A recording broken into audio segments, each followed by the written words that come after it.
व्रतवैकल्यांचा असा सुंदर असलेला हा पर्वकाळ आणि या पर्वकाळावर इतक्या सुंदर स्वरूपामध्ये आपण सर्वजण मंडळी इतक्या छान पद्धतीने इतकं सुंदर आयोजन आहे, ध्वनी व्यवस्था उत्तम आहे, प्रकाश योजना उत्तम आहे, हे सगळं लागतं तर कीर्तनामध्ये सगळ्यांचाच मूड चांगला लागतो, श्रोत्यांचा आणि वक्त्याचा. नाहीतर मग चेहरेच दिसत नाही तो अनेकांचे मागे बसलेल्यांचे, पण मला अगदी शेवटचा चेहरा सुद्धा व्यवस्थित दिसतोय. इतकं छान फ्रेश वातावरण आहे, इतकं सुंदर सुनियोजित सुटसुटीत. याच्याकरता पांचाळ महाराजांसाठी टाळ्या आणि आपल्या सर्व कार्यकर्त्यांसाठी. का सांगते, कारण एक दिवसाचं कीर्तन करून येणं सोपं आहे, पण हे आयोजन आणि हा सगळा घाट घालणं अत्यंत कठीण आहे. याच्याकरता समर्पण भाव लागतो. आपण सर्व तरुण कार्यकर्ते मंडळी, माझ्यापर्यंत खरंच आज लिस्ट वगैरे अशी काही आली नाही, अमुक नाव घ्या तमुक नाव घ्या, कारण मला एक कळलं की हे नावासाठी नाही चाललंय, हे नामासाठी चाललंय, हे भक्तीसाठी चाललंय, हे धर्मासाठी चाललंय, हे मातृभूमीप्रती आपल्या देवधर्माप्रतीचा असलेलं प्रेम आहे. आणि सर्वच आबालवृद्ध कीर्तनामध्ये संख्येने सगळ्यांच्या म्हणजे अगदी सगळा वयोगट मला दिसतोय, याचा मला मनस्वी जास्त आनंद आहे. जे संवादिनीच्या साथीला असलेले महाराज, तबला आणि पखावज, नादब्रह्माची ही गोड वाद्य, भगवान भोलेनाथांना राजेश्वरांना आवडणारं वाद्य मृदंग, भैरवाचं आवडतं वाद्य आहे. त्यामुळे मृत आहे ज्याचे अंग असा तो मृदंग असं म्हटलंय. तो निर्जीव आहे तरी सुद्धा भजनात डोलतोय आणि दुसऱ्यांना डोलवतोय. आता पुढे बोलायला लागेल का, म्हणजे निर्जीव असून डोलतो आणि आपण नाही का. जाऊ दे, सुज्ञास अधिक सांगणे न लगे. आपण सगळे सुज्ञ आहात आणि कीर्तनावर प्रेम आहे म्हणून एवढ्या संख्येने आलात. माझ्या माता भगिनींबद्दल काय बोलू, आज आपला दिवस आहे. संयोजकांना आपण आभार देऊया. आज महाराष्ट्रामध्ये महिलांनी कीर्तन करायचं की नाही याच्यावर अजून चर्चा सुरू आहेत, पण आपण आज इतक्या आनंदाने इतक्या उत्साहाने आपण या कीर्तन श्रवणाकरता उपस्थित राहिला आहात. माझ्या अल्पबुद्धीने अल्पकुवतीनुसार तुकोबरायांच्या अभंगाला यथास्पर्श चिंतन स्पर्श यथाशक्ती यथामती करण्याचा प्रयत्न करते. महिलांची संख्या तशी सगळीकडे आमची जास्तच असते संख्या, हे मान्य करा तुम्ही. सगळीकडे आम्ही मोठ्या संख्येने असतो. हा महिना सुद्धा आमच्या व्रतवैकल्यांचा उपास तापासाचा सगळ्यांचं सगळं करून आहे की नाही, आम्ही इथं कीर्तनाला एवढ्या संख्येने उपस्थित असतो. आणि मी नेहमी असं म्हणते, घरात सुद्धा आमचाच आवाज असतो की नाही. मोठ्यानी हो म्हणा, मोठ्यानी म्हणा हो. त्यामुळे आज सगळ्या क्षेत्रामध्ये संप्रदायाचं अधिष्ठान संत मांदियाळीमध्ये ज्यांना आमच्या संतश्रेष्ठ जनाबाई आईसाहेब चाल कुणी म्हणायची हा अधिकार जनाबाईंचा होता. जनी म्हणे ज्ञानदेव बोला भंग, जनी म्हणे ज्ञानदेव बोला भंग, जनी म्हणे ज्ञानदेव बोला भंग, जनी म्हणे ज्ञानदेव बोला भंग. नामदेव कीर्तन करी पुणे देवनाथ पांडुरंग, जनी म्हणे ज्ञानदेवा बोला भंग, जनी म्हणे ज्ञानदेवा बोला भंग. नामदेव कीर्तन करी पुणे देवनाथ पांडुरंग, जनी म्हणे ज्ञानदेवा बोला भंग, जनी म्हणे ज्ञानदेवा बोला भंग. अभंग अभंग. या लेकरांसाठी एकदा टाळ्या वाजवा, आमच्या चोपदार महाराजांसाठी एकदा टाळ्या वाजवा. नामदेव कीर्तन करी पुढे देवनाचे पांडुरंग, जनी म्हणे बोला ज्ञान देवा भंग. पंढरीच्या वळवंटामध्ये सगळ्या संतांची मांदियाळी जमावी आणि आमच्या जनाबाईंनी सांगावं, माऊली आता तुम्ही अभंगाला चाल लावा. आता जशी महाराजांनी चाल लावली, इतक्या पवित्र परंपरेचे आम्ही पायिक आहोत. भगवान प्रभू भोलेनाथांच्या सानिध्यामध्ये त्यांच्या अधिष्ठानासमोर आपण आहोत. हर हर महादेव हा महाराष्ट्राचा गजर आहे. छत्रपती शिवाजी महाराजांच्या सैन्याचा जागर आहे. शत्रूवर तुटून पडताना राजे हर हर महादेव म्हणायचे की शेकडो सैनिक शत्रूवर तुटून पडत होते. भगवान प्रभू भोलेनाथ स्मशानेश्वा क्रीडा हे त्यांचं भाग्य आहे. सर्वांगाला चिताभस्म लेपन केलं. गात्रम भस्म सितं सितंच हसितं हस्ते कपालं सितं कंठे हार सित सितस्तु वृषभः कर्णे सिते कुंडले. भगवान भोलेनाथांचं काय वर्णन करावं. विषप्राशुनी जगदासया तिधली सुधा करुणा करा असं भगवंतांचं व्यापकत्व आहे. स्वतः विष प्राशन केलं आणि सगळ्या जगाला अमृताची संजीवनी सुद्धा दिली. म्हणून ते बाकीचे सगळे देव आणि ते महादेव. विष प्राशन केलं ना, जगावर येणारं संकट स्वतःकडे घेतलं. वास्तविक संहाराची देवता आहे. मग अशा देवतेच्या सानिध्यामध्ये आशुतोष हे त्यांचं नाव आहे. लगेच प्रसन्न होणारी देवता. म्हणून देवांनी, साधकांनी, ऋषीमुनींनी, एवढंच काय दैत्यांनी सुद्धा ज्याची उपासना करायला घेतली पहिल्यांदा. सगळ्यात पहिला देव कुठला प्रसन्न होतो असं राक्षस विचारायचे ब्रह्मदेवांना. आणि मग भगवान प्रभू भोलेनाथांचं नाव आलं की मग भोलेनाथांचीच तपश्चर्या, त्यांचीच उपासना करायची आणि लगेच प्रसन्न होणारी देवता आहे.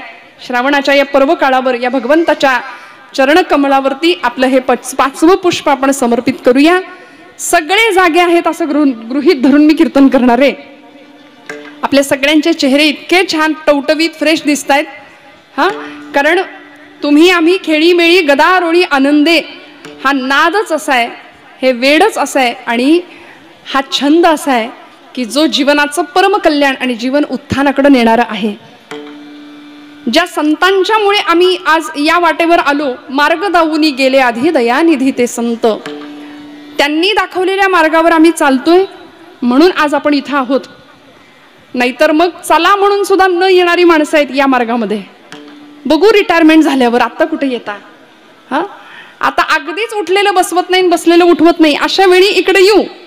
कानांनी काही ऐकायला येत नाही, डोळ्यांनी काही दिसत नाही, काहीच जमत नाही, त्यावेळी इकडे यावं. किंबहुना समाजामध्ये अशीही एक मानसिकता आहे की ज्याला काहीच येत नाही त्यांनी कीर्तन करावं, ज्याला काहीच येत नाही त्यांनी भजन करावं, ज्याला काहीच जमत नाही त्याने आपला घ्यावा पखवाज हातात. असं नाहीये. येथे पाहिजे जातीचे येरा गबाळ्याचे काम नव्हे. आज महाराष्ट्राची परंपरा अनादी काळापासून चालत आलेली ही कीर्तन भक्ती, की जी कीर्तन भक्ती नवविधातली सर्वश्रेष्ठ अशी भक्ती आहे. या कीर्तनासाठी देव तर नाचतोच कीर्तनामध्ये, पण कीर्तनामधला परिणाम काय आहे. होय अंग हरिरूप. आपण सगळे इथं आलोय की नाही, कशा करता आलो.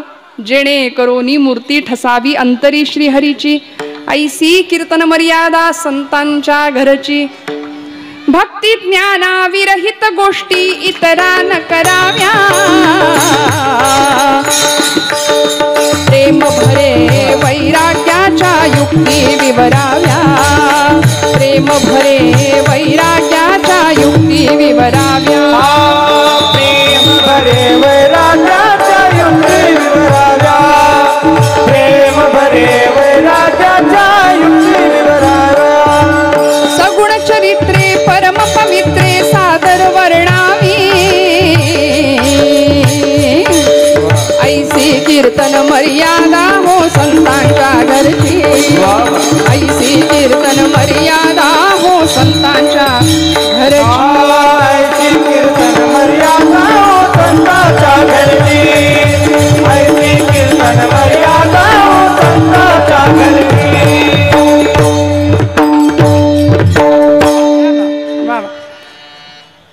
ही मर्यादा मग 1.5-2 तासाच्या कीर्तनामध्ये तुमच्यासह माझी जबाबदारी, आपल्या सगळ्यांची एक एक जबाबदारी आहे की हृदयात देव आला पाहिजे, देव आला पाहिजे. आणि आज कालपर्यंत आपण मोठमोठ्या लोकांची चिंतनं ऐकलेली आहेत. आपल्या सगळ्यांच्या पेक्षा वय, अनुभव आणि ज्ञान या सर्व बाबतीत मी लहान आहे, पण तरी सुद्धा अभंगाला थोडासा चिंतन स्पर्श करताना तुकोबरायांचा 4 चरणांचा अभंग आहे, जो संतपर प्रकरणातला आहे, संत महात्म्य सांगणार आहे आणि अतिशय सुंदर अशी उपमा संतांना तुकोबरायांनी दिली आहे. का संतांकडे जायचं, जीवनाचं उत्थान का करून घ्यायचं. ज्या हिंदवी स्वराज्य संस्थापक छत्रपती शिवप्रभूंनी स्वराज्याचा घाट घालताना सामर्थ्य आहे चळवळीचे जो जो करीर तयाचे, परंतु तेथे भगवंताचे अधिष्ठान पाहिजे असं म्हणून अधिष्ठान भगवान प्रभू भोलेनाथांचं तुळजाभवानीचं दिलं या स्वराज्य स्थापनेला. आणि संतांच्या जवळ जाऊन राजा होते पण तुकोबरायांच्या कीर्तनात बसत होते. संतांच्या जवळ जाऊन जीवनाचं उत्थान करून घेतलं. अनेक महापुरुषांनी कारण या महाराष्ट्र भूमीला, या देशाला फार मोठं वरदान आहे. ही नुसती भूमी नाही, ही देवभूमी आहे.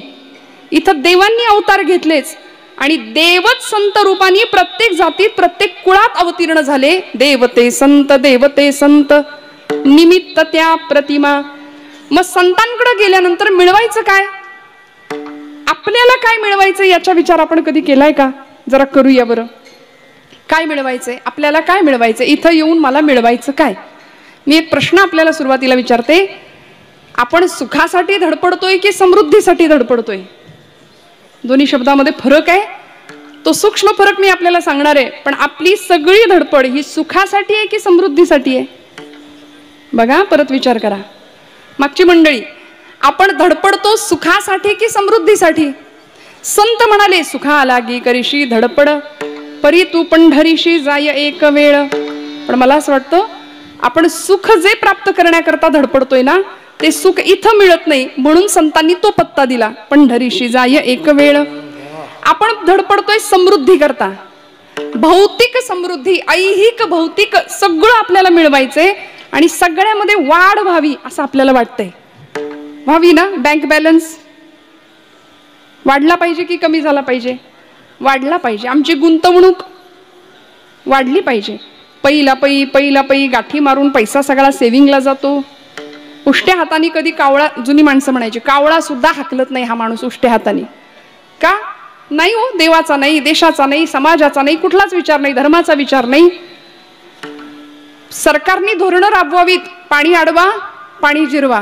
पण आम्ही जरा उलट केलं, आम्ही ह्याची अडवा आणि त्याची जिरवा असं काहीतरी धोरण अवलंबलं. जुन्या काळी दूरदर्शन चॅनलवर, सह्याद्री वाहिनीवर ब्लॅक अँड व्हाईट टीव्ही, आणि ते गाणं लागायचं, आमची माती आमची, अशीच होती ना चाल, है की नाही? म्हणलं बरोबर आहे, आमची माती आमचीच माणसं करायला निघाली आहेत आज. नाही कळलं? आमची माती आमचीच माणसं करतायत. मग कुठे चाललो आम्ही? रसातळाला. आम्ही समृद्धीच्या दिशेने धावतो. वखवख वाढत चाललीये, प्रत्येक गोष्टीची ईर्ष्या वाढत चाललीये आणि सतत वाढ व्हावी. गुंठ्यावर नाही थांबायचंय, आम्हाला गुंठा वाढला पाहिजे, एकर वाढले पाहिजेत. 3 मजली घर बांधलं तरी 4 वरती गज शिल्लक ठेवतो का? पुढं माग वाढलं पाहिजे. असंच आम्ही विचार करतो की नाही? वाढलं पाहिजे, सगळ्यामध्ये वाढ पाहिजे आपल्याला. पण आम्ही असा कधी विचार करतो का की आज किंवा रोजच सकाळी मी उठल्याबरोबर ज्ञानेश्वरीच्या 100-200 ओव्या वाचते. आणि काटोपायचं, स्नान करायचं, 100-200 ओव्या मी आपलं वाचते आणि मगच पाण्याचा घोड घेतो किंवा घेते. बरोबर आहे ना? नाही का? रोज आपण 200 ओव्या, 100 ओव्या, 5 ओव्या, 10 ओव्या, रोज काहीतरी नाही नित्य नैमित्तिक कर्म आम्ही करतो. माऊली म्हणतात, नित्य नेम नामी ते प्राणी दुर्लभ. पण ज्यांच्याकडे नित्य आणि नियम सुद्धा आहे, लक्ष्मी वल्लभ तया जवळी, लक्ष्मीचा वल्लभ, तो आला की लक्ष्मी सुद्धा आपोआपच येणार आहे, सगळं येणार आहे.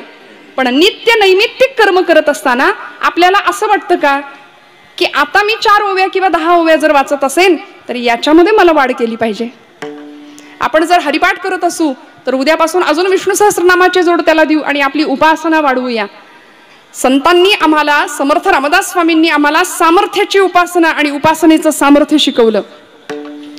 उपासना ज्यावेळी आम्ही करतो त्यावेळी एक वलय तुमच्या माझ्या बाजूला, एक अत्यंत सकारात्मक शक्तींचं निर्माण होतं. जीवनातल्या सगळ्या प्रश्नांना तोंड देण्याची एक धाडसी वृत्ती आमच्या मनामध्ये निर्माण होते. मग आजचा तरुण जो पूर्णपणे भरकटलेला आहे, पूर्णपणे संभ्रांत आहे, नाही कळत नेमकं करायचं काय, मग नको त्या वाटेला जातो आणि जीवनाचं पूर्ण अधःपतन करून घेण्याच्या मार्गावर जर मनुष्य प्राणी आहे. तर संतांनी तर प्रश्न विचारलेच, पण आमच्या बहिणाबाई खानदेशातल्या माझ्या अत्यंत आवडीच्या कवयित्री आहेत बहिणाबाई चौधरी, त्यांनी प्रश्न विचारला समाज मानसाला, अरे माणसा माणसा कधी होशील माणूस, लोभापायी माणसाचा झाला रे कानूस.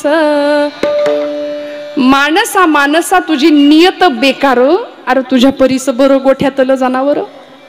हे बहिणाबाईंनी म्हणावं, अशिक्षित कवयित्री आहेत पण तरी सुद्धा मनुष्य जीवनाला, माणूस प्राण्याला अत्यंत चपकल असा प्रश्न विचारला आणि कुठेतरी आत डोकवायला सांगितलं. आता सांगा, आमची सगळी धडपड अर्थार्जनाकरता असावी की अर्थपूर्ण जगण्याकरता असावी?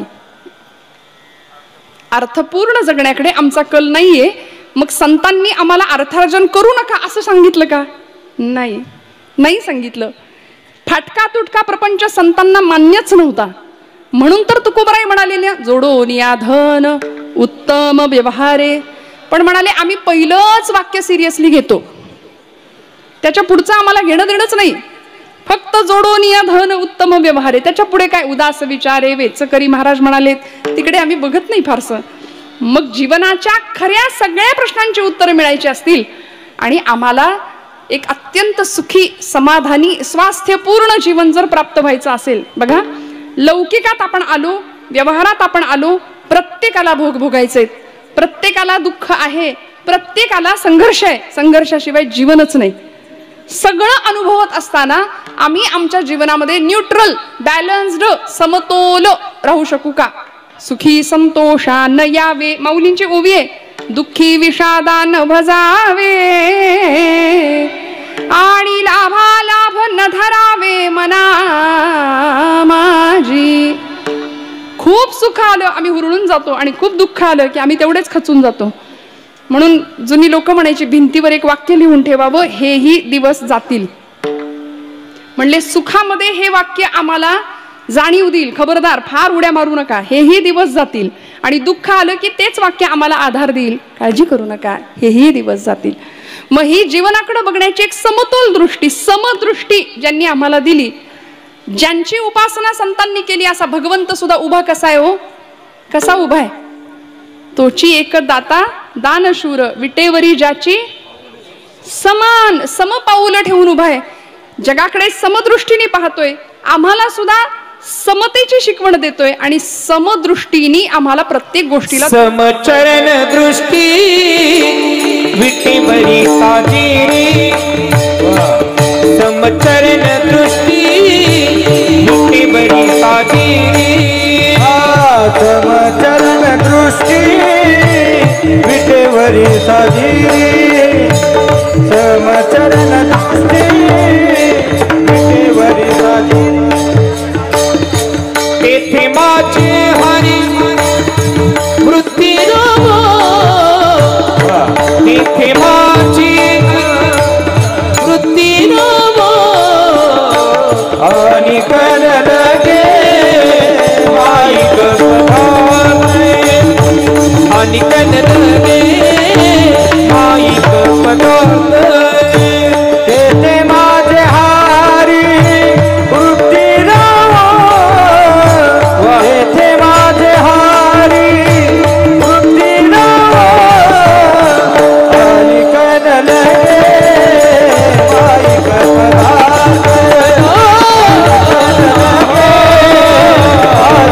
पदार्थ.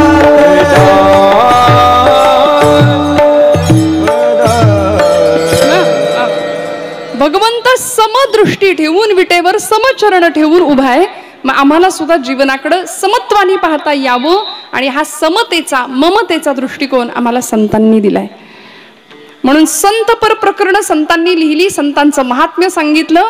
आणि आम्ही ज्या सुखाच्या शोधात आहोत ते सुख आम्हाला प्रपंचात मिळणार नाही, म्हणून सुखाचा खरा पत्ता संतांनीच आम्हाला दिला आणि जीवन सुंदर परिपूर्ण करण्याचा एक मार्ग आम्हाला सांगितला. तुकोबरायांना विचारलं, महाराज आयुष्यामध्ये तुम्ही एक काळ प्रपंच सुख अनुभवलं, प्रचंड श्रीमंती होती, घरामध्ये रांग असायची लोकांची, तुका शेठ म्हणायचे लोक, प्रचंड श्रीमंती, बोल्होबा आणि आई कनकाईचे हे सुपुत्र. महाराष्ट्राच्या भक्ती ज्ञान आणि वैराग्याचं युती पर्व ज्यांनी गाथेच्या रूपाने मांडलं असे जगद्गुरु संतश्रेष्ठ श्री तुकोबाराय, कैवल्य साम्राज्य चक्रवर्ती ज्ञानोबाराय, हे सगळे संत यांना विचारावं, महाराजांच्या घरी प्रचंड श्रीमंती पण बघता बघता दारिद्र्य आलं ना. आम्ही सदैव सुडके जवळी येता चोरही धाके. चोर सुद्धा 10 वेळा विचार करेल म्हणले आमच्या घरात येताना, कारण इतकं दारिद्र्य ओसंडून व्हायला लागलं. 12 वर्षाचा दुर्गादेवीचा दुष्काळ पडला आणि त्या दुष्काळाचं सावट आमच्या घरावर पडलं. प्रचंड अन्नान्न दशा झाली सगळ्या महाराष्ट्राची. त्यामध्ये महाराज म्हणतात, बरे झाले देवा निघाले दिवाळे, बरी या दुर्दशा बरी या दुष्काळे पीडा केली. बरे झाले देवा बाईल कर्कशा, बरी ही दुर्दशा जनामध्ये. बरं झालं देवा. आपल्याला असं वाटतं का हो? जरा काही बिनसलं की आम्ही देवावर खापर फटतो, पण देवाला असं नाही म्हणत की देवा बरं झालं, बरं झालं. जो संसार तापे तापला तोची परमार्थी भला, हा न्याय आहे.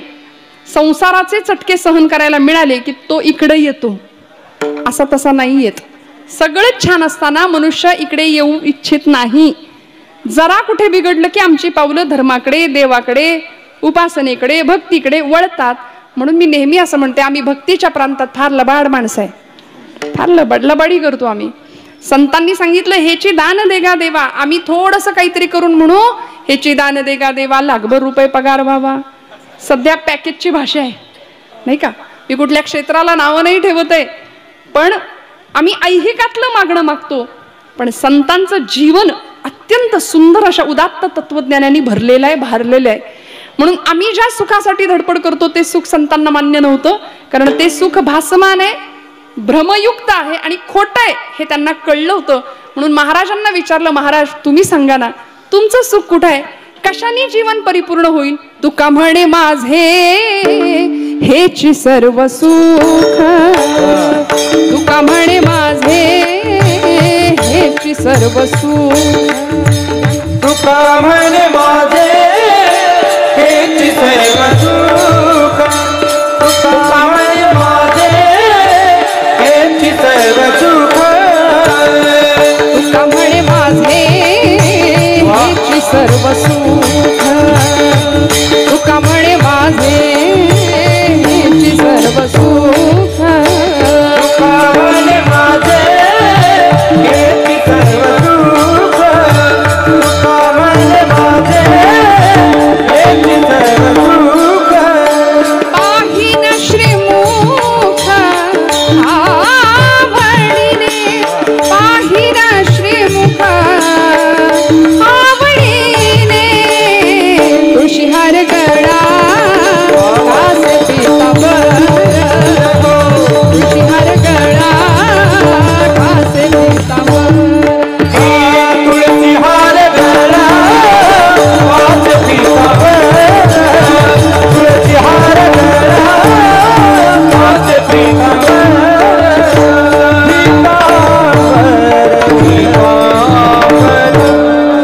सुखाचा पत्ता दिला तुकोबरायांनी. तुका म्हणे माझे हेची सर्व सुख, पाहीन श्रीमुख आवडीने. माझं सुख भगवंताला पाहण्यामध्ये आहे आणि मग अशाच पद्धतीने माझं जीवन खऱ्या अर्थी परिपूर्णतेला पोहोचणार आहे. मी योग्य त्या सुखाचा मागोवा घेणार आहे. मग आता तुमच्या माझ्या जीवनाकडे थोडंसं आपण आपल्याकडे बघितलं, आपल्याला देव कधी शोधायचा हो, देव कधी मिळायचा हो, आपण आपल्यालाच शोधण्यात कमी पडतोय. म्हणून आमचं जीवन परिपूर्ण होण्याकरता जन्माला आलेला जीव अपूर्ण आहे. तत्वज्ञानी संत हे परिपूर्ण आहेत. परिपूर्ण असलेलं ब्रह्म संतांनी आपलंसं केलं, म्हणून अपूर्ण जीव परिपूर्ण झाला आणि अतिशय सुंदर अशा मार्गपथावरती उत्थानाच्या दिशेने प्रवास सुरू झाला. तसं आमचंही जीवन पूर्णत्वाला व्हावं, यावं, याकरता कुणाच्या सहवासात गेलं पाहिजे आणि आमचं जीवन नेमकं कशा पद्धतीने साकारलं गेलं पाहिजे याचा खुलासा तुकोबरायांनी करून दिला आणि त्याकरता अत्यंत सुंदर अशी पवित्र उपमा वापरली अभंगाच्या प्रथम चरणात. अमृताची फळे अमृताची वेली, अमृताची फळे अमृताची वेली, अमृताची फळे अमृताची वेली, अमृताची फळे अमृताची वेली. हातेची पुढे झाली बीजाची, तेची पुढे झाली बीजाची.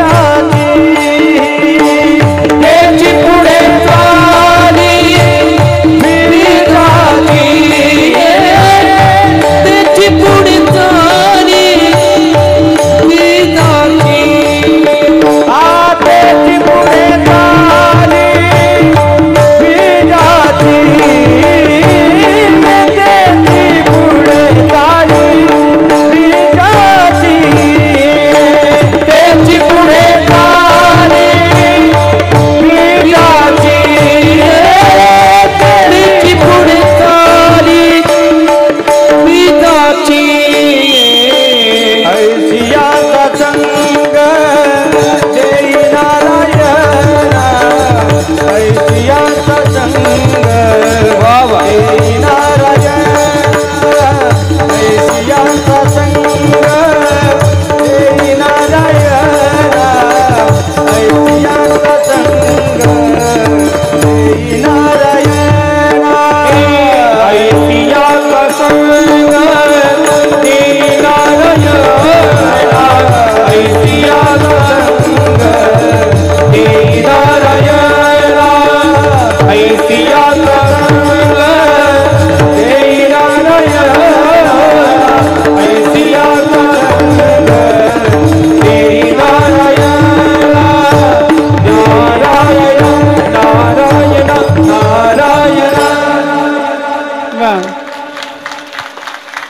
अमृताची फळे अमृताची वेली विठ्ठल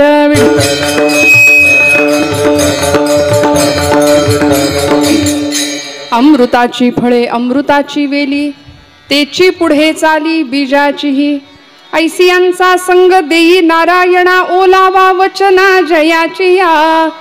अतिशय सुंदर अशी उपमा तुकोबराय देतात संतांना परिपूर्ण जीवनाला. बरं का, अमृताची फळे अमृताची वेली तेची पुढे चाली बीजाचीही. महाराजांचं म्हणणं आहे अमृताच्या वेलीला अमृताचंच फळ येतं आणि त्याच प्रकारच्या बीजाचा उत्तरोत्तर विकास होत राहतो. जागे आहेत ना आपण सगळे. वेल कुठली आहे? अमृताची. वेल अमृताची आहे, मग फळही कारल्याचं येईल का? नाही ना, अमृतासारखंच येणार आहे. मग अशी वेल असेल तर बीज अमृताचं असेल आणि त्याच बीजाचा उत्तरोत्तर विकास होत राहणार आहे. संतांचं जीवन किंबहुना त्यांच्या सगळ्या पिढ्या या अमृतमयी होत्या. तुकोबरायांची पिढी काही साधी सुधी नाही हो. 8 पिढ्यांची परंपरा महाराजांची विठ्ठल भक्तीची. विश्वंभर बाबा आणि अमाई माता, विश्वंभर बुवा त्यांच्यापासून सुरू झालेली महाराजांची ही परंपरा 8 पिढ्यांची. आणि मग बोल्होबा आणि आई कनकाईच्या पोटी तुकोबराय जन्माला येतात, ज्या पिढ्यांमध्ये अखंड विठ्ठल वारी आहे, अखंड विठ्ठलाची भक्ती आहे, नामस्मरण आहे. ज्ञानोबा तुकोबांच्या मागे अनेक पिढ्यांची परंपरा आहे. म्हणून नामदेव महाराज सुद्धा म्हणतात अकल्प आयुष्य व्हावे तया कुळा. ही कुळच्या कुळ भगवत भक्तीमध्ये समर्पित झाली, जगाला अतिशय सुंदर असा कित्ता दिला आदर्शाचा. त्यामुळे महाराजांना विचारलं, महाराज तुमचं काय हो? महाराज म्हणतात माझ्या वडिलांची मीरा शिगा देवा तुझी चरण सेवा पांडुरंगा. आमच्या वाड वडिलांची कृपा आहे. आमच्या घरामध्ये असंच बीज उत्तरोत्तर विकसित होत गेलं की जिथे सुसंस्कार आणि अतिशय सुंदर अशा सद्भावनेचं आदर्शांचं शिक्षण आम्हाला मिळालं. त्यामुळे आमच्या वाडवडिलांनी आमच्यासाठी प्रॉपर्टी म्हणून काय ठेवलं असेल तर विठ्ठलाचं नाम, इस्टेट म्हणून काय ठेवलं असेल तर विठ्ठलाचं नाम आहे. आज तुमचं आमचं वेगळं आहे. आम्ही आमच्या पोरांना आम्हाला जे मिळालं नाही ते सगळं मिळावं म्हणून मागायच्या आधी आम्ही त्यांना देतो. आणि ते पोरग थोडंसं जरा चटकपटक बोलायला लागलं, थोडासा मोठा झाला की आपल्याच बापाला आपल्याच आईला विचारतो तुम्ही आमच्यासाठी काय केलं? खरं सांगा. तुकोबरायांना विचारावं. महाराज ठामपणे सांगतात माझ्या वडिलांची मीरा शिगा देवा. याला म्हणायचं अमृताचं फळ, याला म्हणायचं अमृतमयी जीवन. अनेक लोकोत्तर महापुरुषांनी या महाराष्ट्राच्या भूमीला किंवा या देवभूमीला आपल्या सद्विचारांनी सिंचित केलंय. ही भूमीच देवांची आहे, ही भूमी संतांची आहे. आणि इथे सद्विचारांचं सिंचन झालं. आमच्याकडे पाश्चिमात्यांचा एवढा प्रभाव झालाय की आम्ही भरकटल्यासारखे जगतोय. आता शिक्षण पद्धती आमची बदलली आहे. इंग्रज जेव्हा भारतामध्ये पहिल्यांदा आले ना, त्यावेळी लॉर्ड मेकॉले नावाचा शिक्षणतज्ञ इंग्रजांच्या बरोबर इथे आला होता. तो भारतामध्ये फिरला आणि त्यांनी त्याच्या भाषणात असं सांगितलं की मला भारतीयांच्यामध्ये एकही गरीब किंवा भिकारी माणूस दिसलाच नाही म्हणाले रस्त्यावर. गुलामी यांच्या रक्तात नाहीये म्हणाले. आणि इथं आपल्याला सत्ता करायची, इथं आपल्याला राज्य स्थापन करायचंय तर पहिली गोष्ट काय करावी लागेल म्हणाले, भारतातली शिक्षण व्यवस्था आपल्याला बदलायला पाहिजे. म्हणून शिक्षणाचा हेतू नाही धर्मसंस्कृतीचा, धर्मसंस्कृती बुडवावी हेतू इंग्रजांचा. आले बरं, इंग्रजच आले का हो? सगळे आले होते. शक आले, हून आले, पोर्तुगीज आले, डच आले, अनेक मंडळी आली. मुघली आक्रमण झाली, सुलतानी आक्रमण झाली. आमचा राष्ट्राभिमान स्वतःच्या टाचेखाली तुडवायचा या लोकांनी प्रयत्न केला. असंख्य प्रकारचा छळ भारतवासियांचा केला आणि आम्हाला गुलाम बनवून ठेवलं. हजारो वर्षांची परंपरा. मग या गुलामीच्या अंधकारातनं आमचं उच्चाटन व्हावं, आम्ही बाजूला पडावं, स्वत्वाची जाणीव व्हावी, हे कायम आमच्या संतांना वाटलं हो. 12व्या शतकामध्ये माझ्या ज्ञानोबा माऊलींनी इथं भक्ती विद्येचा, ब्रह्मविद्येचा सुकाळ केलाय ज्ञानेश्वरीच्या रूपाने. तुकोबरायांची गाथा या मातीत फुलली आहे. नामदेव महाराज याच मातीमध्ये पांडुरंगाला सांगतात, तीर्थ विठ्ठल, क्षेत्र विठ्ठल, देव विठ्ठल, देवपूजा विठ्ठल, सर्वभूती असलेलं परमात्म तत्व, वासुदेवम सर्वमिती, हे तो समस्त हि श्री वासुदेवो, ऐसा प्रतिती रसाचा वोतला भावो, आणि भक्ता माझी रावो ज्ञानिया तोची. ज्ञानी भक्ताचं लक्षण सांगताना माऊली म्हणतात, सगळ्या जगामध्ये ज्याला जो वासुदेवालाच पाहतो, जो भगवंतालाच पाहतो, आपण पाहतो का? आमचं जीवन अमृतासारखं कसं घडेल सांगा ना. संतांनी व्यापक दृष्टीने जगाकडे पाहिलं, माझ्यात विठ्ठल आहे तसा तुझ्यातही विठ्ठलच आहे. आपण हे समजत नाही म्हणून आपण म्हणतो तुला बघून घेतो. 25 वर्षापूर्वीचं दुखणं आम्ही 25 वर्ष असं डोक्यात कचऱ्यासारखं साठवतो. एखाद्याबद्दल प्रचंड राग, प्रचंड द्वेष, प्रचंड ईर्ष्या, आणि या सगळ्यांचं बनून आमचं डोकं आहे, तिथं बुद्धी आहे, आम्ही त्याला डस्टबिन बनवून टाकलं. कचरा पेटी जणू काही आहे की काय. मग या सगळ्याचा निचरा व्हावा, शुद्धता आणि पावित्र्याने जीवन भरलं जावं, भारलं जावं. मनोहि द्विविधम प्रोक्तम, शुद्धम च अशुद्धमेव च, अशुद्धम काम संकल्प, शुद्धम काम विवर्जितम. शुद्ध मनाचा उत्थान व्हावं किंवा शुद्ध मनाचा उगम व्हावा, आणि ते शुद्ध सात्विक मन भगवंताच्या चरणावर जावं, ही संतांची अपेक्षा आहे तुमची माझ्याकडून. आमचं जीवन सुद्धा अमृतासारखं घडावं, आमच्या जीवनाला सुद्धा परिपूर्ण अवस्था प्राप्त व्हावी, आम्ही देवस्वरूप व्हावं, म्हणून संतांनी, तुकोबरायांनी संतांचं जीवन आमच्या समोर ठेवलंय.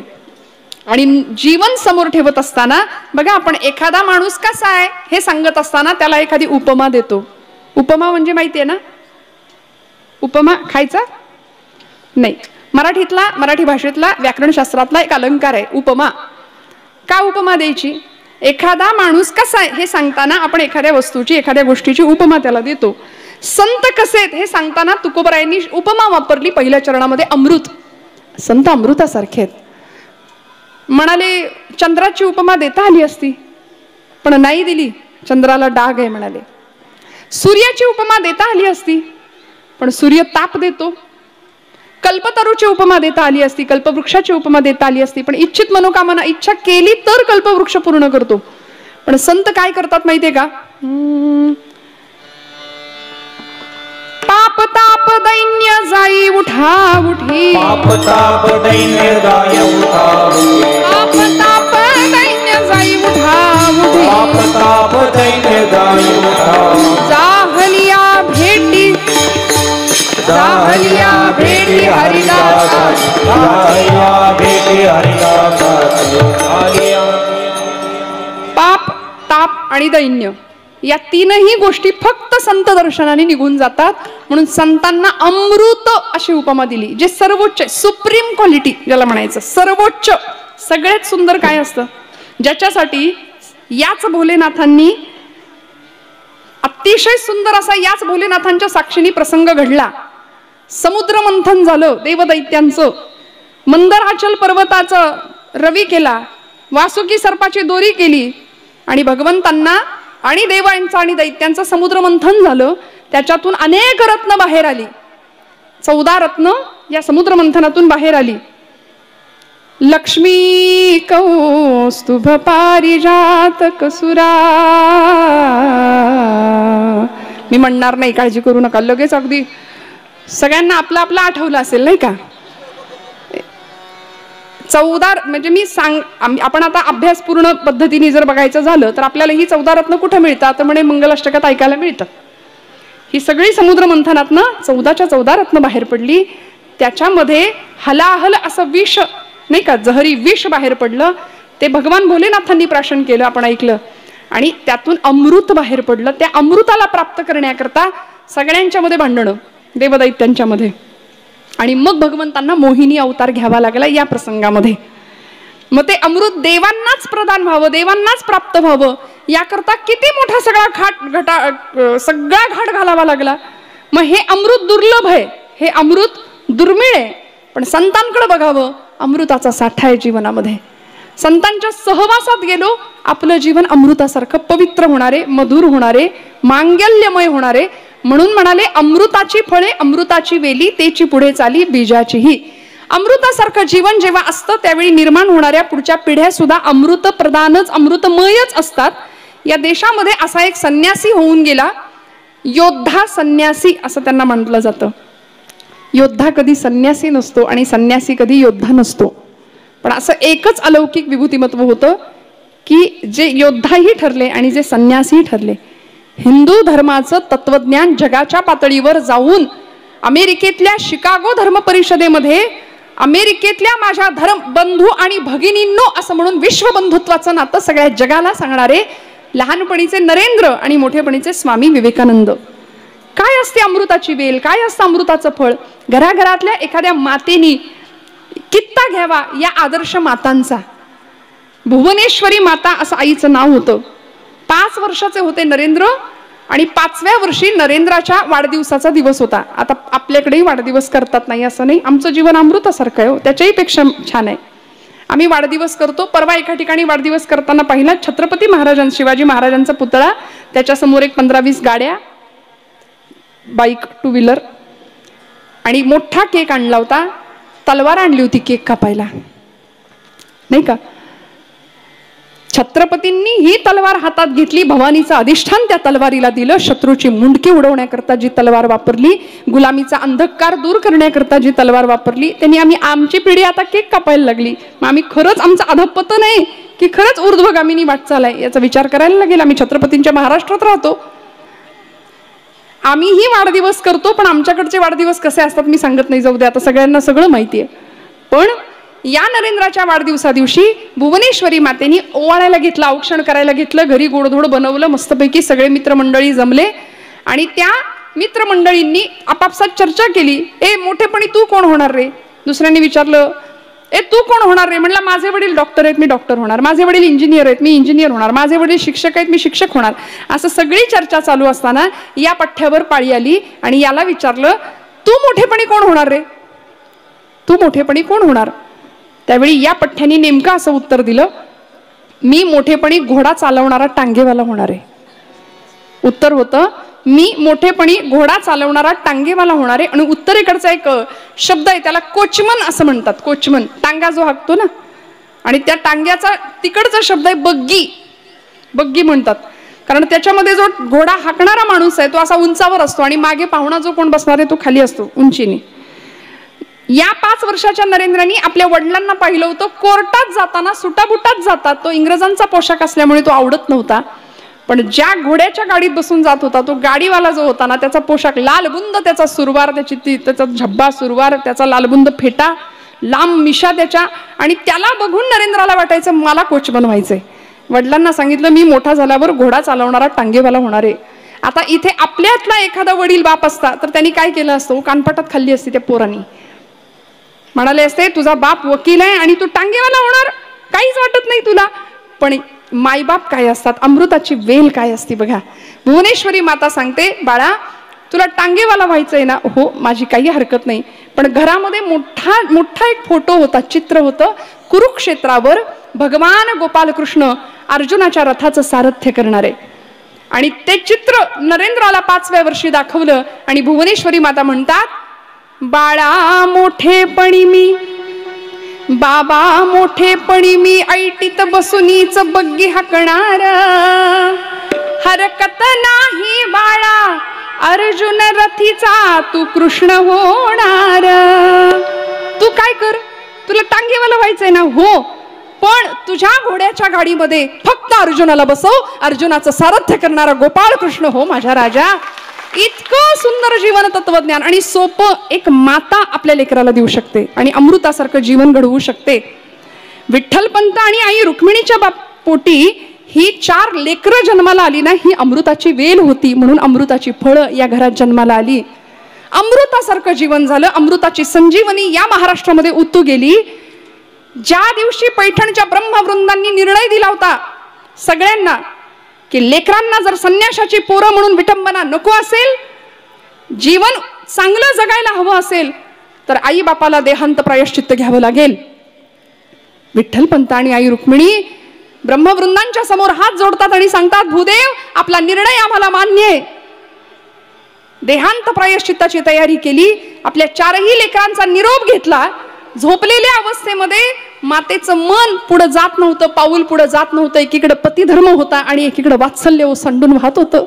आपल्या लेकरांकडे यावं. निवृत्तीनाथांच्या डोक्यावरनं हात फिरवला. निवृत्तीनाथ उठून उभे राहिले, जागे झाले. म्हणले, निवृत्ती तू मोठा आहेस, आम्हाला जावं लागेल. तुझ्या 3ही भावंडांना तू सांभाळ. अमृताचं बीज कसं असतं, अमृताची फळं कशी असतात, तू मोठा आहेस ना, तुला या तुझ्या 3 भावंडांना सांभाळावं लागेल. म्हणून निवृत्तीनाथांना शांत केलं, समजावलं. ही 3ही लेकरं झोपलेली आहे. सोपान काका, आमचे मुक्ताई, ब्रह्मचित्कला आणि ज्ञानदादा, तिघांच्याही डोक्यावरनं हात फिरवला, पांघरुणं सरळ केली आणि जड अंतःकरणाने आईसाहेब निघून गेल्या. निबिड अंधकारामध्ये, रात्रीच्या त्या अंधकारामध्ये कुत्र्यांचं किंचाळणं फक्त कानावर येत होतं आणि इंद्रायणी संथ वाहत होती. या दोघांनीही एका पाठोपाठ एक इंद्रायणीच्या डोहामध्ये उड्या टाकाव्यात. पाण्यावर वलय वलय उठली आणि काही काळ इंद्रायणी गहिवरली, शांत झाली. संपलं जीवन, संपलं जीवन. भगवंताच्या, देवाच्या, देशाच्या चरणावर समर्पित करून टाकलं. आणि ही 4ही लेकरं पाठीशी होती, का तर समाजामध्ये मानाने जगता येईल म्हणून. पण थांबला का छळ? छळ थांबला नाही. समाजाने नको नको करून एवढा त्रास दिला, एवढा त्रास दिला. पण तरी सुद्धा जे खळांची व्यंकटी सांडू तया सत्कर्मी रती वाढू, इतकं उदात्त मागणं मागणारी संत हृदय या भूमीमध्ये जन्माला आली आहेत. ज्यावेळी आई निघून गेली, बाबा निघून गेले, कळालं. निवृत्तीनाथ अंगणामध्ये बसलेत आणि छोटीशी मुक्ताई डोळे चोळत चोळत बाहेर येते आणि दादाला सांगते, दादा दादा माझी आई कुठे रे? निवृत्ती दादा म्हणतात, मुक्ते मुक्ते आई देवाघरी गेली ग, आई देवाघरी गेली. दादा ती तर रोजच जाते, आत्ता येईल म्हणाली एवढ्यात. सिद्धेश्वराला गेली असेल, अश्वत्थ वृक्षाला प्रदक्षिणा मारून एवढ्यात येईल. नाही मुक्ते, आई कधीच नाही येण्याकरता गेलीये, आई कधीच नाही येण्याकरता गेलीये. दादा आई कधीच नाही येणार, मग तुला आई कुठली रे? आणि रात्रभर साठवून ठेवलेला हंबरडा निवृत्तीनाथ फोडतात आणि ढसढसा रडून मुक्ताईला कवटाळून घेतात आणि म्हणतात, मुक्ते आजपासून तू माझी आई, तू माझी आई. म्हणून मुक्ता नाही, मुक्ताई, मुक्ताई झालं. मुक्ताबाई नमो त्रिभुवन पावनी, आद्यत्रय जननी देवांची. नमो ज्ञानेश्वरा, नमो ज्ञानेश्वरा, निवृत्ती उदारा सोपान देवा. ब्रह्मचित्कला होती, बहीण म्हणून जन्माला आली, पण आई झाली सगळ्या 3ही भावंडांची. ही लेकरं ज्या एका विरक्त असलेल्या जोडप्यानी, भक्तीचं साक्षात मूर्तिमंत प्रतीक म्हणजे आमची रुक्मिणी माता होत्या आणि वैराग्याचं साक्षात प्रतीक म्हणजे विठ्ठलपंत होते. ही अमृताची वेल होती, म्हणून अमृताचं फळ या भूमीत जन्माला आलं. या भूमीला एक राजमाता मिळाली. असे अनेक उदाहरण आपल्याला सांगता येतात श्रोते हो. ज्या मातेनी आपल्या 50 वर्षाच्या दीर्घ राजकारणाचा अनुभव आपल्या सुपुत्राच्या गर्भापासून त्याच्या रक्तात पेरला होता, गर्भापासून. आणि 5व्या वर्षी त्याच्या डोळ्यामध्ये स्वराज्याचं अंजन घातलं आणि 5व्या वर्षी आपल्या लेकराला विचारलं होतं, राजा या पुण्याच्या भूमीमध्ये इथं वाडा नाही, घोडा नाही, सगळं स्मशान झालंय, पुण्याचं मसनवट झाली. आपल्याच लोकांनी आपल्याच भूमीवर गाढवाचा नांगर फिरवलाय. इथं आपल्या बाया बापड्यांच्या कपाळावरचं कुंकू सुरक्षित नाहीये, देवळातला देव सुरक्षित नाही, वेदशाळेतला वेद सुरक्षित नाही. इथं स्वराज्य स्थापना करशील का रे? 5 वर्षाच्या बाळाच्या डोळ्यात स्वराज्याचं दिव्य स्वप्न पाहणारी माता ही या मातीतली अमृताची वेल होती. म्हणून तर राजे घडले, राजे लढले आपल्याला माहितीये. पण मी एक धाडसी विधान बऱ्याचदा करत असते की राजे कुठूनही अवतीर्ण झाले किंवा भवानी मातेने असा आशीर्वाद दिला आणि प्रगट झाले असं काही घडलेलं नाहीये. जिजाऊ माता जर या इतिहासाच्या कालपटावर आल्या नसत्या तर छत्रपतींचं घडणं झालं नसतं, हे इतिहासाला मान्य करावं लागेल. म्हणून अमृताची वेल जशी असेल तसं अमृताचं फळ असेल. म्हणून मोठ्या माणसांवर खूप मोठी जबाबदारी आहे. संतांना अमृताची उपमा तुकोबरायांना का द्यावीशी वाटली? आमचं जीवन त्या पद्धतीने झालं पाहिजे, आमचं जीवन त्या दिशेने गेलं पाहिजे. मोठ्या माणसांवर का जबाबदारी आहे? ज्ञानोबराय सांगतात, येथ वडील जे जे करीती तया नाम धर्म ठेवीती. वडीलच जर रोज पानपट्टीवर जात असतील, तुम्ही जागे आहेत ना सगळे? अवघड आहे का काही? नाही ना. तर मुलगा दुसरं काहीच करणार नाही, काहीच नाही करणार. मोठ्या माणसांवर प्रचंड मोठी जबाबदारी आहे आणि आज आमच्या घराघरामध्ये धर्माचं शिक्षण दिलं जावं, संत वाङ्मय सांगितलं जावं, लेकरांच्या कानी कपाळी ओरडून ज्ञानोबांचं तुकोबांचं चरित्र जेव्हा या महाराष्ट्रातलं लेकरू शिकेल ना, तेव्हा त्याच्या जीवनातल्या सगळ्या प्रश्नांना सामोरं जाण्याची ताकद त्याच्या मनामध्ये निर्माण झाल्याशिवाय राहणार नाही. इतकं सुंदर आणि सोपं जीवन तत्वज्ञान या मातीमध्ये पेरले, पण आम्हाला आमची श्रीमंती आमच्या लक्षात नाही घेते. आम्ही आता येणारच आहे गणपती उत्सव. मी नेहमी असं म्हणते, ज्या दिवशी महाराष्ट्रामध्ये पडद्याच्या मागे पत्त्यांचे डाव रंगणं बंद होतील, त्या दिवशी या महाराष्ट्रातला गणेशोत्सव खऱ्या अर्थी लोकमान्यांना हवा तसा घडेल बरं का. मी सगळ्यांना नाही धरत आहे याच्यामध्ये बरं, अपवादात्मक आहे. अनेक तरुण मंडळ आहेत की जी उत्तम आदर्श कामं करतायत, उत्तम समाज उपयोगी आणि समाज प्रबोधनपर कार्यक्रमांचं आयोजन सुद्धा करतात. पण एकीकडे दुसरीकडे पाहिलं तर संस्कृतीच्या नावाखाली किती अधपतन चालतंय याचंही दर्शन आपण घेतो. मग आम्ही अमृतासारखं जीवन आमचं कसं घडवणार? मग त्याकरता असं अमृतमय आणि असं उदात्त जीवन घडवण्याकरता आम्हाला कुणाच्या सहवासात गेलं पाहिजे त्याचं उत्तर देतात तुकोबराय अभंग.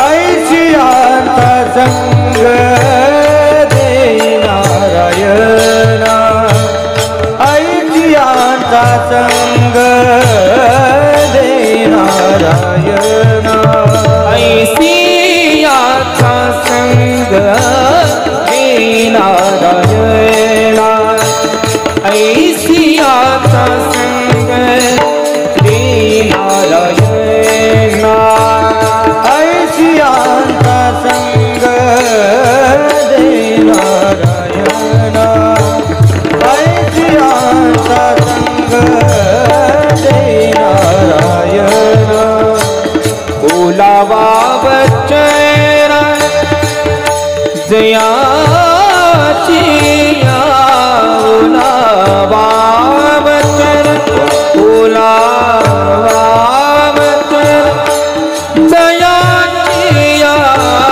ऐशियाचा संग दे नारायणा, ऐशियाचा संग दे नारायणा, बोलावा वचना, बोलावा वचना जयाची ऐशियाचा संग दे नारायणा, ऐशियाचा संग नारायणा,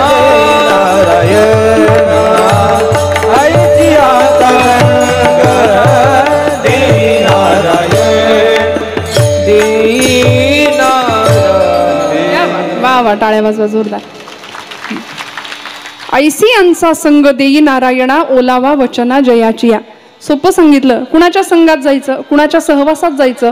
बघा, संघाचा रंग मनाला लागतो असं म्हणतात. एक वेळ पंगत चुकली तरी चालेल, पण संगत नाही चुकता कामा. सगळी वाट लागते जीवनाची, किंवा एकतर उत्थान होतं. त्यामुळे आम्ही कुणाच्या संगतीत आहोत, कुणाच्या बसण्या उठण्यात आहोत. तुकोबरायांनी किती सोपं अध्यात्म दिलं हो आम्हाला. आम्हाला वाटतं अध्यात्म म्हणजे फार असं काहीतरी अवघड आहे की आम्ही हसायचं नाही, कुणाकडे बघायचं नाही, कुणाशी बोलायचं नाही, असं आपलं गंभीर बसायचं. अध्यात्म असं नाहीये. अध्यात्म आत्म्याचं ज्ञान आहे. सगळ्यात मनाची उत्तम प्रसन्नता ज्याने टिकते ते अध्यात्म आहे. समाधी समाधी समाधी म्हणजे दुसरं काय हो, मनाची टिकणारी अखंड प्रसन्न अवस्था म्हणजे समाधी आहे. विठ्ठल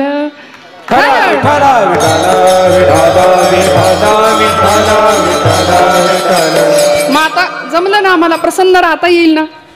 काही चेहऱ्यांकडे बघवत नाही, कायम 12 वाजलेले असतात. सगळ्या जगाचा ताप जणू काही माझ्याकडेच आहे. आपल्या असण्यानी आणि आपल्या नसण्यानी इथं काहीच फरक पडत नाही. हे ज्या दिवशी कळेल त्या दिवशी आम्ही सुखी होऊ. आम्हाला फार असं वाटतं मी आहे म्हणून सगळं चाललंय, माझ्यामुळेच सगळं चाललंय. असं नाहीये. इथं कुणीच कुणाचं नाही. तुम्ही नव्हता तोपर्यंतही जग रहाट चालूच होती, आणि तुम्ही आता नसाल किंवा असाल तेव्हाही जग चालूच राहणार आहे. कुणाचं कुणा वाचून इथं काही अडत नाही, हे आपल्या सगळ्यांना माहिती आहे. पण तरी सुद्धा मी आहे म्हणून विधभर जमिनीच्या तुकड्यासाठी एकमेकांचे खून पाडणारे भाऊ आपण पाहतो. का रामायण बघायचं म्हण? अमृतासारखं जीवन जर जगायचं असेल ना, तर आम्हाला संतांनी दिलेलं तत्वज्ञान अभ्यासावं लागेल. रामायणाकडे जावं लागेल या देशाच्या तरुणाला. तिथं बंधुप्रेम आम्हाला बघायला मिळेल भरताचं आणि प्रभू रामचंद्रांचं. काय झालं प्रभू रामांचं? ज्या दिवशी वनवासाला जायचंय असं कळलं, भरत त्या दिवशी नव्हते तिथं उपस्थित आणि रामप्रभू निघून गेले. आणि जेव्हा भरत आले ना, त्यावेळी आपल्या आईच्या अंगावर धावून गेले होते भरत. मारावे तुझं वाटे परी म्हणतो रामराय माय तुला म्हणले होते. अगं कैदाशिनी, तुला मारावंसं वाटतंय, पण माझा राम तुला आई म्हणतो ना, म्हणून मारत नाही. हे प्रेम होतं, बंधू प्रेम. भरतांनी कधीच सिंहासनाचा हव्यास धरला नाही, कायम रामांच्या पादुकांची स्थापना केली आणि निष्ठावान सेवक म्हणून राज्याचा कारभार सांभाळला ना.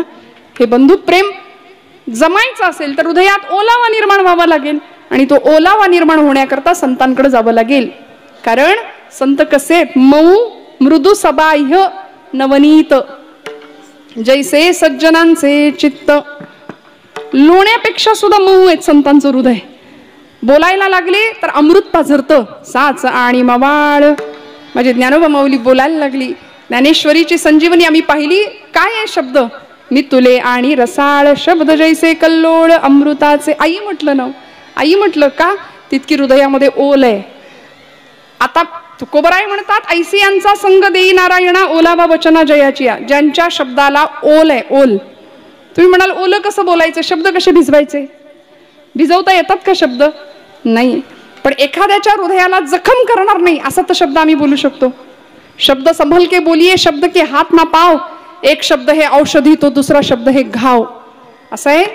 550 वर्षापूर्वी किंवा 25 वर्षापूर्वी एखाद्याने दिलेली एक शब्दाची जखम आमच्या हृदयाला व्रण करून जाते आणि ती वर्षानुवर्ष निघत नाही. शस्त्राची जखम निघते, पण शब्दानी माणूस लवकर दुखावला जातो. मग बोलायचं कसं? बोलू ऐसे बोल बोल, बोलू ऐसे बोल बोल, बोलू ऐसे बोल, बोलू ऐसे बोल बोल, बोलू ऐसे बोल. जेणे बोले विठ्ठल डोले, ओ जेणे बोले विठ्ठल डोले, जेणे बोले विठ्ठल डोले, जेणे बोले विठ्ठल डोले. हो प्रेम सर्वांगाचे ठाई, हाय प्रेम सर्वांगाचे ठाई, प्रेम सर्वांगाचे ठाई, ठाई, प्रेम सर्वांगाचे ठाई. ऐसी यांचा संग देई नारायणा ओलावा वचना जयांची. ज्यांच्या वचनाला भगवत प्रेमाची ओल आहे, ओल. जे शब्द भावनेनी भिजलेले त्यांच्या संघामध्ये, त्यांचा संग मला दे. ऐसी यांचा संग देई नारायणा. मग म्हणाले ओळखायचं कसं आता अशा माणसांना? कारण अलीकडे संत म्हणजे भगव्या कपड्यातलेच फक्त संत आहेत का? असं नाहीये.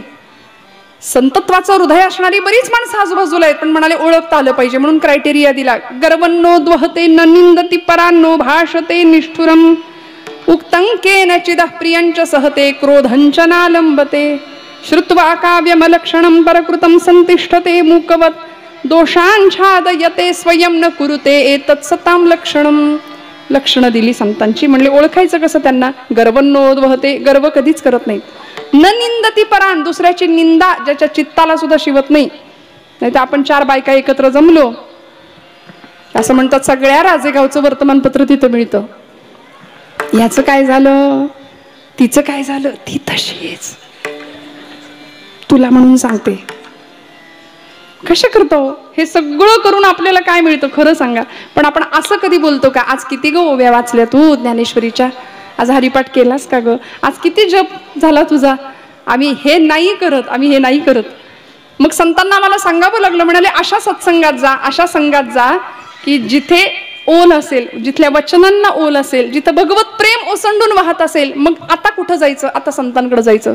माऊलींची ज्ञानेश्वरी घ्यायची, तुकोबांची गाथा घ्यायची. आमचं मन इकडे यायला तयार होत नाही. आम्ही लेकरू होऊन माऊलींच्या ज्ञानेश्वरीकडे जात नाही बरं का सहसा.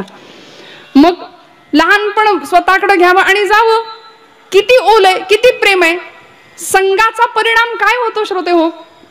संघाचा परिणाम होतो, तुकोबाराय देहूमध्ये कीर्तन करायचे.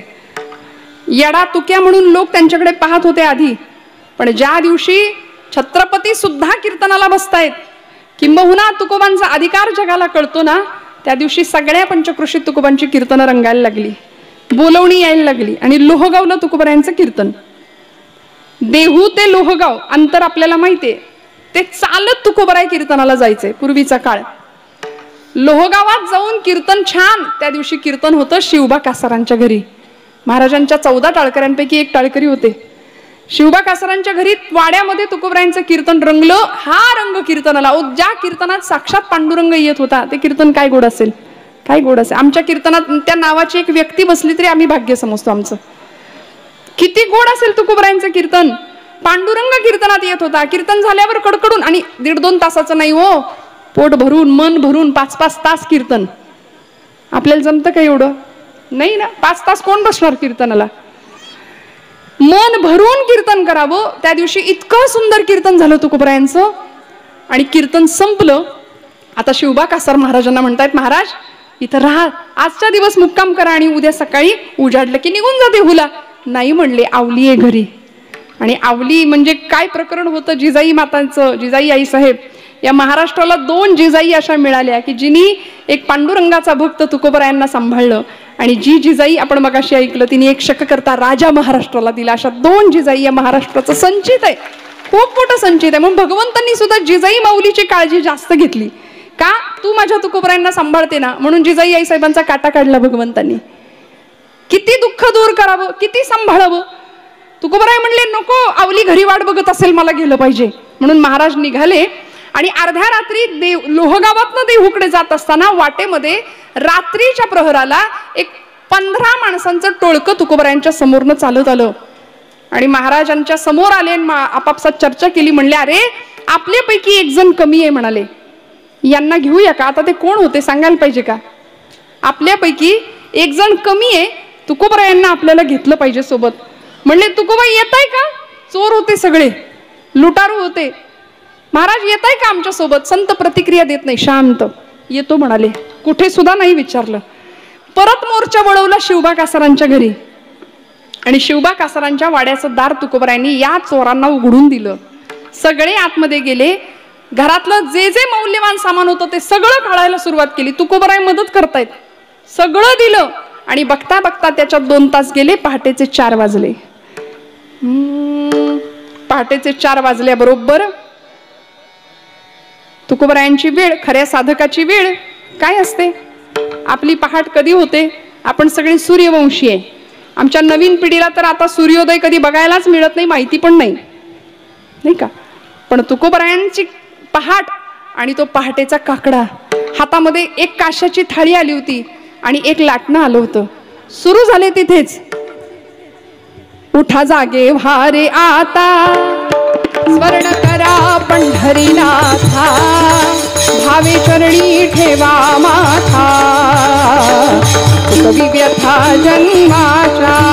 उठा जागे व्हारे आता, स्वर्ण करा पंढरीनाथा, भावे चरणी ठेवा, कवी व्यथा जन्माच्या. कनकाच्या पर्यळी उजळुनी आरती, उजळुनी आरती, रत्नदीप प्रभा, रत्नदीप प्रभा, कैशा पाजळल्या ज्योती. ओवाळू गे माये सभाय साजिरा, सभाय साजिरा, राही रखमाबाई, राही रखमाबाई, सत्य भामेच्या वरा. सावळा सुकुमार जैसा कर्दळी गाभा. इतकं भगवंताचं गोड वर्णन करण्यात तुकोबाई रंगलेत. आणि शिवबा कासार घरची मंडळी सगळी उठली. म्हणले, महाराज इथेच काकडा सुरू केला, गेला नाहीत घरी? नाही गेलो म्हणाले. परत आलात? हा गेलो होतो, परत आलो. मग बरोबर कोण आले? आता तुकोबाराय काकडा सुरू करतायत म्हटल्यानंतर हे सगळे चोर लपून बसले. झाली पंचायत. म्हणले, यांच्या बरोबर आलो आणि यांनीच आपल्याला सापडून दिलं. सगळे लपून बसले. तुकोबाराय म्हणाले, माझ्या बरोबर कोण आले सांगू? दिंडी आलीये. सगळे बाहेर आले. सगळ्यांनी बुके लावून घेतले. तुकोबांकडून सगळ्यांनी माळा घालून घेतल्या. काय परिणाम आहे, काय जीवन असावं जे स्वतःचा प्रभाव इतरांच्या जीवनावर टाकतं, काय भोजन आहे संतांचं, काय जीवन आहे संतांचं. संतांचे भोजन